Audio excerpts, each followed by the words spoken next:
Welcome to 5 News Online. I'm Joe Ellison. Now, Sebastian County Justice of the Peace and her husband pleaded guilty to Social Security fraud. According to Arkansas Attorney General Leslie Rutledge, Rebecca Schwartz and husband Stephen stole government money.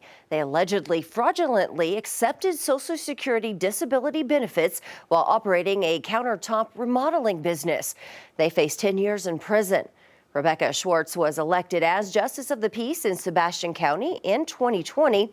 As of this afternoon, she still holds the position. All right, before we get to other stories, let's check in with meteorologist Zach Scott for a look at the weather today. Hey, Zach. Hey, thank you, Joe. We're tracking a disturbance moving in, better rain chances to the southeast. Again, a lot of dry air that the system is battling up our way.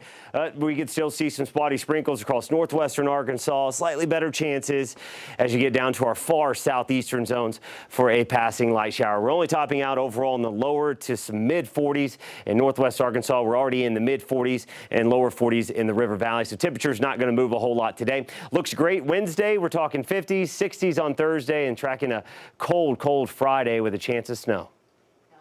So much, Zach. Well, AAA says gas prices hit a nationwide average of more than $4.17 a gallon today. I'm sure you've noticed this. And the president announcing today a new Russian oil ban, which will likely drive those prices up even further. All of this comes as the war in Ukraine is having the biggest impact on innocent civilians. The administration had been reluctant to take the step out of concern over soaring gas prices, but the White House has been under increasing political and public pressure to enact the ban. Now, Europe, which gets about 40% of its energy from Russia, is not expected to follow suit.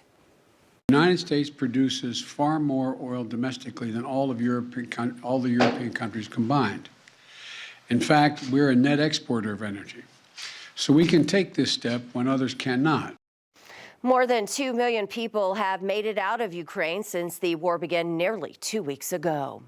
And today, Arkansas Governor Asa Hutchinson signed 2 pieces of legislation centered around law enforcement training and pay raises. After the George Floyd protest in 2020, the governor formed a task force to advance the state of law enforcement in Arkansas. Now, the first piece of legislation is a public safety appropriations bill that will increase the starting pay for state troopers by $11,000, making their starting pay now $54,000 a year. Now, the second that he signed is a one-time bonus of $5,000 to every certified full-time law enforcement officer employed by cities and counties in Arkansas. It includes new hires that will come on board by January 3 of 23. And so that means it's not only a reward for our law enforcement officers, but it is a recruiting tool for our counties and cities in attracting top law enforcement that, hey, sign up, you'll get a $5,000 bonus. Now, the governor says other acts of the task force have improved parole and probation systems, provided crisis intervention training for officers, and an upgrade of the state's 911 system. Well, thank you for joining us here today. I'm Joe Ellison. Catch up with us again tomorrow right here at 5 News Online. Have a great day.